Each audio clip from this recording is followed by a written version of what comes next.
नमस्कार, मैं विक्रांत शर्मा। तो आप देख रहे हैं अपना लोकप्रिय TV channel media junction 21 media junction TV.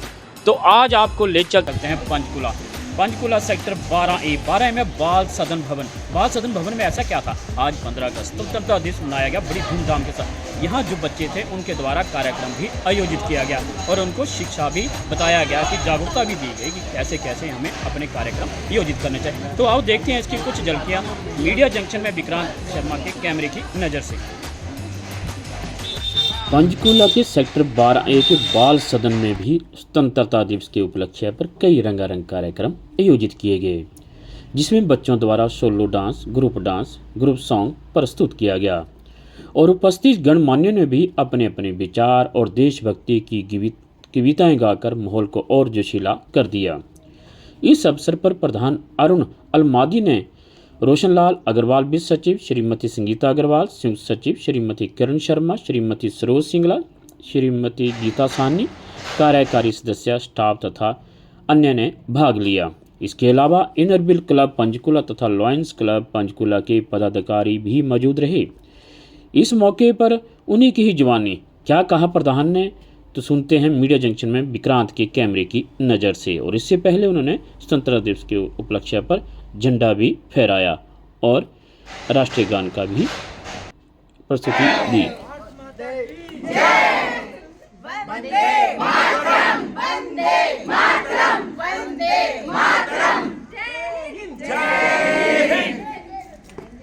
मेले शहीदों की चिताओं पर लगेंगे हर वर्ष मेले, वतन पे मिटने वालों का यही बाकी निशान होगा। अनगिनत स्वतंत्रता सेनानियों, वीरों, वीरांगनाओं ने अपनी शहादत दी, जो आज़ाद भारत की खुली हवा में सांस ले रहे हैं और आज सुकून भरी जिंदगी जी रहे हैं। मैं उन सभी स्वतंत्रता सेनानियों और शहीदों को नमन करता हूँ। आज भी सैनिक दिन रात अपनी मेहनत से हमारे सीमाओं की सुरक्षा कर रहे हैं। मैं उनके प्रति अपना आभार प्रकट करता हूँ। अब हमारा भी कर्तव्य बनता है कि हम ईमानदारी और निष्ठा से अपने कर्तव्य निभाएं। एक सशक्त और समृद्ध भारत केवल आर्थिक सफलता से नहीं बनेगा, बल्कि अनुशासन, प्रेम, शांति, अहिंसा, ईमानदारी से बनेगा।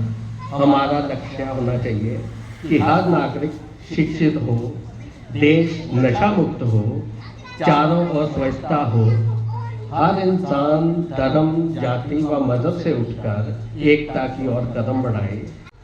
आज मुझे जागृति फिल्म के गीत की रचनाकार कवि प्रदीप जी की 2 लख पंक्तियाँ याद आ रही हैं। हम लाए हैं तूफान से कश्ती निकाल के, इस देश को रखना मेरे बच्चों संभाल। इस अवसर पर हम संकल्प लें कि हम अपने आचरण, विचारधारा, समाज में हो रही गतिविधियों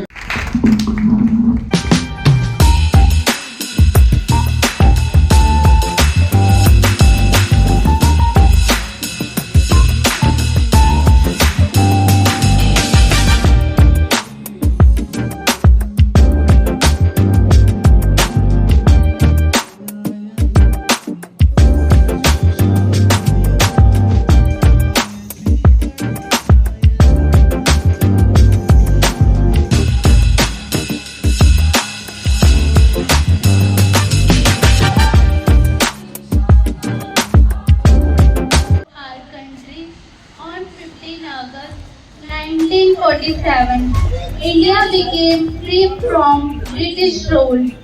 This freedom was possible because of the courage, sacrifice and hard work of our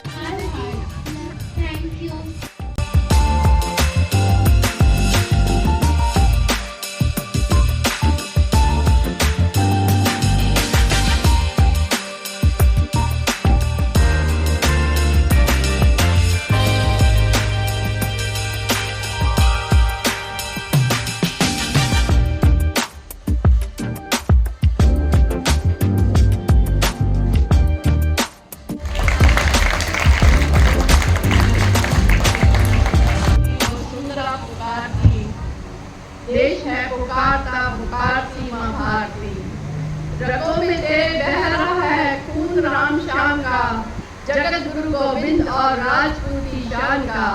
तू चल पड़ा है तो चल पड़ेगी शान तेरी भारती, देश है पुकारता पुकारती महाभारती। उठ खड़क बड़ा कदम कदम कदम बढ़ाए जा, कदम कदम पे दुश्मनों के धस्त सर उड़ाए जा। उठेगा विश्व हाथ जोड़ करने तेरी आरती, देश है पुकारता पुकारती महाभारती।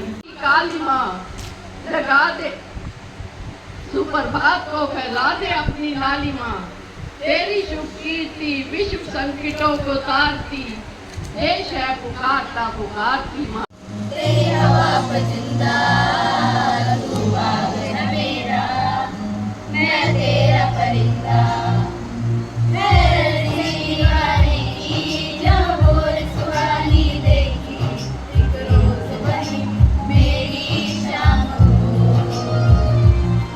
कभी याद करे तो जमाना, माटी पे पर मिट जाना, जिक्र में शामिल मेरा नाम हो। तो देश में परेशान पसंद के कोई धन है क्या, तेरी धूल से बढ़ के, तेरी धूप से रोशन।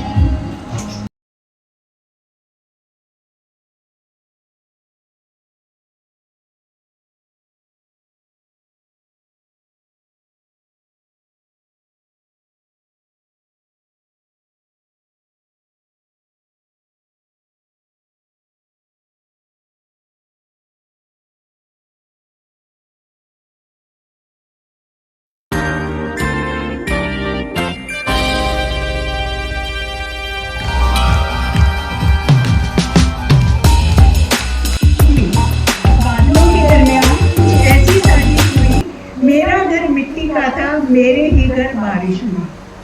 बादलों के दरमियान कुछ ऐसी साजिश हुई, मेरा घर मिट्टी का था मेरे ही घर बारिश हुई। उसको भी जिद है बिजलियां गिराने की, उसको भी जिद है बिजलियां गिराने की, और हमें भी जिद है वही आशियां बनाने की। और हमने अपना आशियां पूरा आसमान के नीचे आपकी प्रेजेंस में बना दिया। Thank you very much. मैं आपके सभी मेंबर्स और यहाँ का स्टाफ और बच्चे जिन्होंने अभी इंडिपेंडेंस डे के दिन इतनी अच्छी परफॉर्मेंस दी है कि दिल खुश हो गया।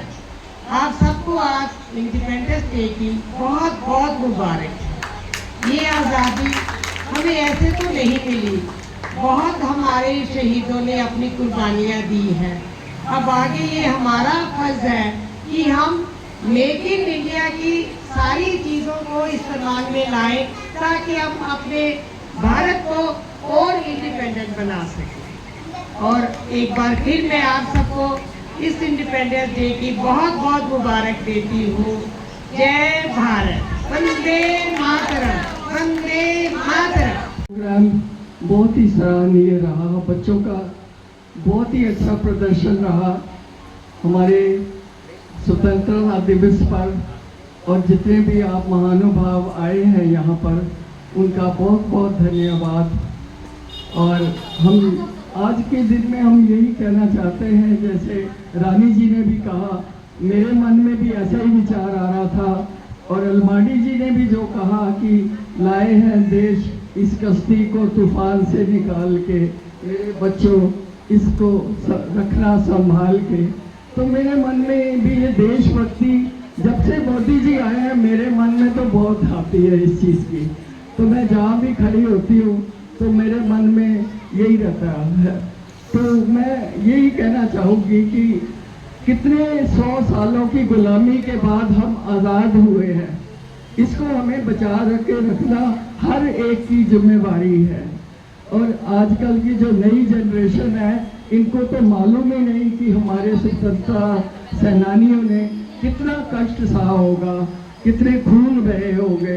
उसको संभाल के रखना हमारी सबकी बड़ी जिम्मेवारी है। जैसे आपने देखा होगा, मोदी जी एक दिन की भी छुट्टी नहीं लेते और पूरे देश में 100% समर्पित रहते हैं।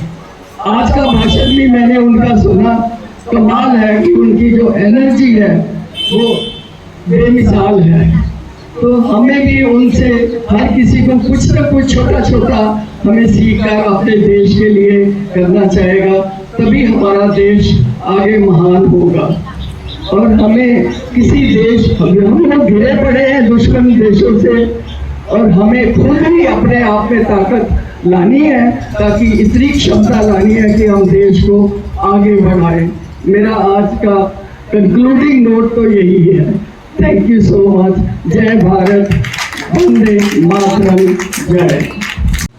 दे दी हमें आज़ादी बिना शस्त्र बिना ढाल, साबरमती के संग तूने कर दिया कमाल। ये आज़ादी इतनी आसानी से नहीं मिली। ये आज़ादी के लिए ना जाने कितने शहीदों ने अपना बलिदान दिया। बहुत से शहीदों को हम नाम से जानते हैं, परंतु बहुत से ऐसे शहीद हैं जिनका हमें नाम ही नहीं पता, उनका कहीं पे नाम नहीं आता।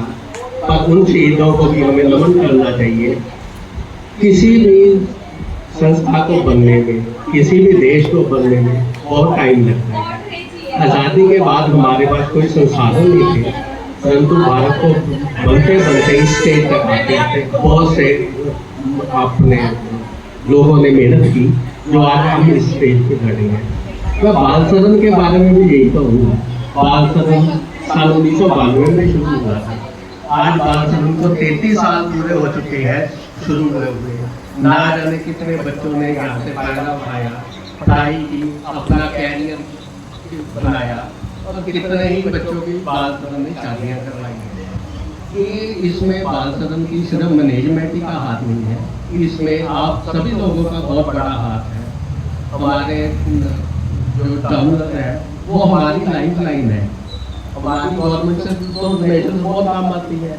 हमारे जितने फंड आते हैं वो डोनर से भी आते हैं, और वो हमारे साथ जुड़े होते हैं। हमारे मैनेजमेंट के बंदे हमारे साथ जुड़े होते हैं। तो हमें ये होता है कि हमें एक हौसला होता है काम करने का।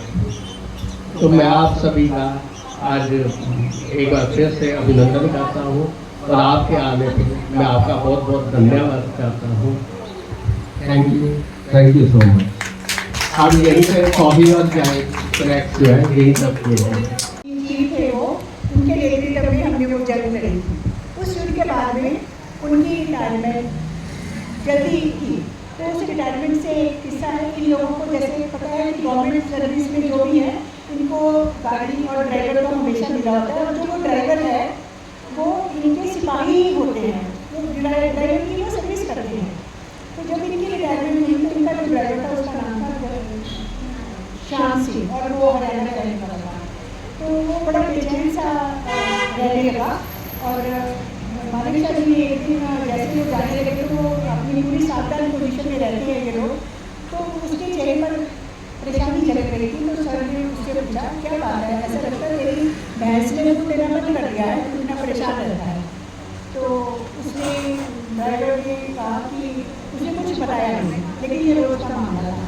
तो एक दिन उन्होंने जैसे ही उनकी रिटायरमेंट पास आती गई तो ड्राइवर ने एक दिन कहा इनको जो भी सैनिक ये काम करते हैं सेना में, इनको साल में एक बार छुट्टी लेने का अधिकार है। तो उसने कहा कि सर आपकी रिटायरमेंट से पहले मेरी छुट्टी लेनी है, आप मेरी छुट्टी की अर्जी स्वीकार करो। तो उन्होंने कहा कि छुट्टी नहीं है। उसने ये कहा कि मैंने सेवा निवृत्ति वाली छुट्टी लेनी है, मैंने अपनी सेवा से पहले ही सेवा निवृत्ति ले ली। तो मानिका जी ने उसको ये कहा कि वो पहले क्यों छुट्टी ले रहा है। कहता सर मैं आपको इसका कारण सेवा में रहते हुए नहीं बता पाऊँगा।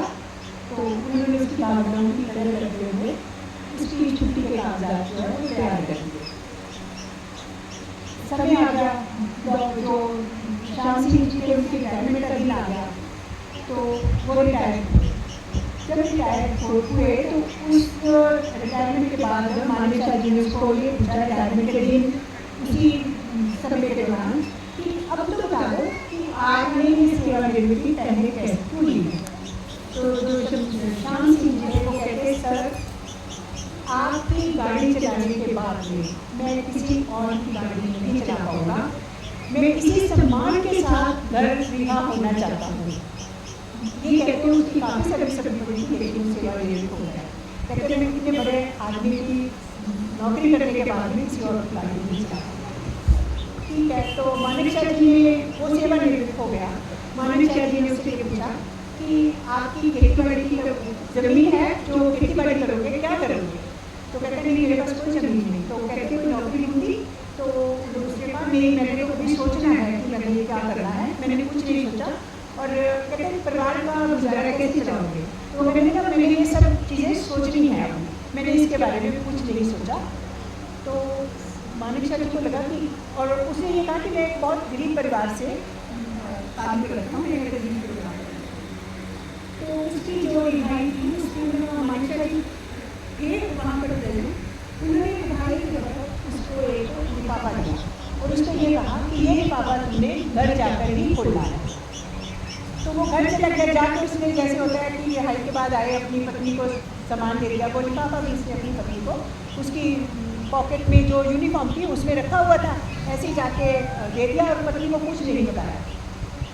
कुछ दिनों के बाद उस घर का परिवार का को चलाना था, तो उसने नौकरी ढूंढी।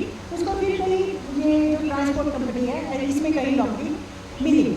जब उसको नौकरी मिली तो उसने उसकी पत्नी ने उसको कहा कि मैंने जिस दिन आप रिहा होकर आए थे सर्विस से, मैंने आपकी यूनिफॉर्म को एक संदूक में रख दिया था और आज मैंने वो संदूक देखी है, आपकी यूनिफॉर्म को दोबारा देखा है, उसमें से ये लिफाफा मिला है।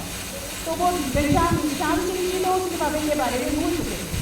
उन्होंने कहा ओ मैं तो इस लिफाफे को भूल ही गया हूँ कि ये क्या है, चलो खोल देखते हैं। वो दोनों इतने पढ़े लिखे नहीं थे तो उस लिफाफे को वो पढ़ नहीं सकते। उन्होंने कहा चलो हम स्कूल टीचर के पास जाते हैं, उससे जाकर ये पढ़वा दें। तो वो अपने स्कूल टीचर जो भी थे उनके पास जाए, वो लिफाफे को लेकर गए। तो स्कूल टीचर ने जैसे ही वो लिफाफा देखा पढ़ा तो वो एकदम सन्न रह गया।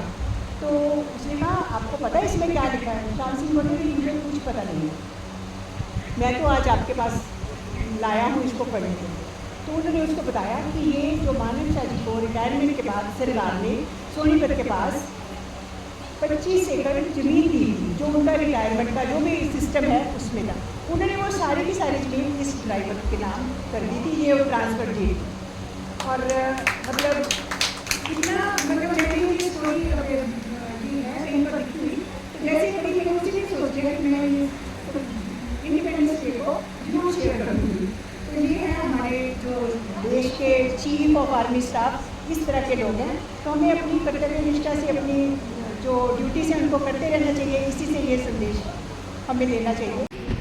स्वतंत्रता के 79वें दिन था, हमने ये कार्यक्रम का आयोजन किया और ये संस्था सन 1992 में स्टार्ट हुई थी। इस संस्था को बने हुए 33 साल हो गए। सन 92 में स्टार्ट हुई, सन 1993 में इसका रजिस्ट्रेशन करवा दिया गया। यहाँ से बहुत से बच्चे पढ़ के अपने रोज़गार पे लगे हैं, उनके बहुत से बच्चों की शादियाँ करवाई गई हैं।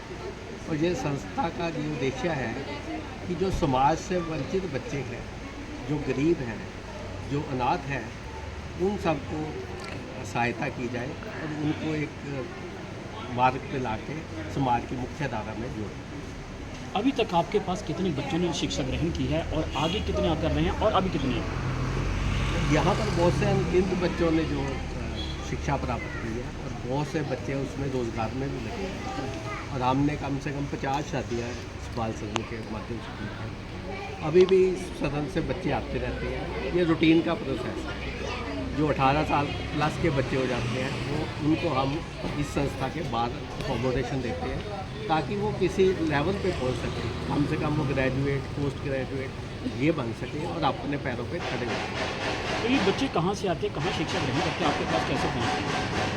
सर ये संस्था में पहले तो बच्चे जब शुरू हुई थी तो कोई भी बच्चा जिसके माँ बाप नहीं होते थे, अनाथ होता था, सिंगल पेरेंट चाइल्ड होते थे, वो हमारे पास आते थे। हम उन बच्चों को रख के उनको शिक्षा प्रदान करते थे और उन बच्चों को अपने पैरों पे खड़े करते थे। सन 2014 के बाद गवर्नमेंट ने इसको DJ एक्ट के अंडर रजिस्ट्रेशन कंपलसरी करवा दिया।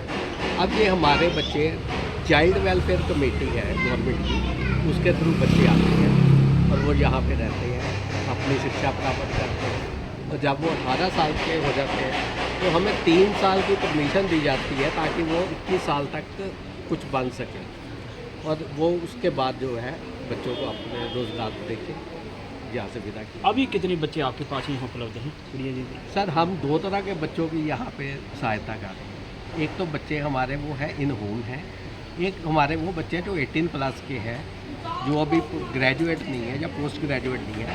हम उनको इस संस्था के बाहर किराए पे मकान लेके उन बच्चों को रख रहे हैं और उनको हर महीने सहायता दे रहे हैं और उनके स्कूल की फ़ीस जो है हम लोग बाल सदन की तरफ से दे। हमने स्वतंत्रता दिवस का कार्यक्रम आयोजित किया था जिसमें बाल सदन के बच्चों ने बढ़ चढ़ के भाग लिया और हमारे मेंबर, लॉयंस क्लब के member, inner wheel club Panchkula के मेंबर, हमारे डोनर, हमारे बच्चे, हमारे स्टाफ सभी ने भाग लिया था और बच्चों ने कार्यक्रम को बहुत अच्छे से। सर मैं ये कहना चाहूँगा कि आज़ादी तो हमें मिल गई है, पर आज़ादी में हमने बहुत कुछ पाया और बहुत कुछ खो भी रहे हैं। हम वेस्टर्न कल्चर की तरफ ज़्यादा भाग रहे हैं, हम बच्चे भी हमारे उसी तरफ भाग रहे हैं। मैं ये कहना चाहता हूँ कि हमें अपने ज़मीन के साथ जुड़ के रहना चाहिए, हमें वेस्टर्न कल्चर को देखना चाहिए, उसकी जो अच्छी बातें हैं वो सीखनी चाहिए और अपने कल्चर के में जुड़ के रहना चाहिए। और मैं ये बाल सदन के बच्चों को ये कहूँगा कि वो यहाँ रह के पढ़ें, अपनी अच्छी शिक्षा प्राप्त करें और अपने पैरों पर स्टैंड करें ताकि उनका जीवन सफल हो और हमारा जो बाल सदन चलाने का कार्यक्रम है वो भी सफल हो, हमारा मकसद पूरा हो। सर स्वदेशी को तो हमेशा ही हमें अपनाना चाहिए। हम विदेशी में चले गए हैं तभी हमारे देश का ये हाल हो रहा है। आज बच्चे कहीं गलत रास्तों पे चल रहे हैं, वो इसीलिए है कि हमने वेस्टर्न कल्चर को अडॉप्ट कर लिया है।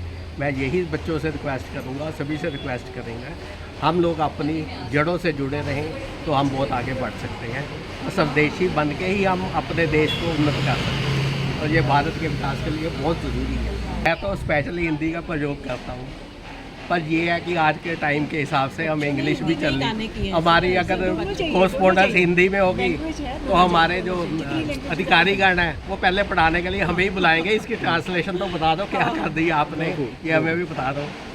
तो इसलिए हमारा कल्चर में अभी इंग्लिश आई हुई है तो हमें कुछ हद तक उसको भी साथ लेके चलना पड़ेगा, वो भी आज के टाइम में ज़रूरी है। पर हमारी मातृभाषा जो हिंदी है हमें वो उस पर बहुत ध्यान देना चाहिए, अपने बच्चों को सिखाना चाहिए।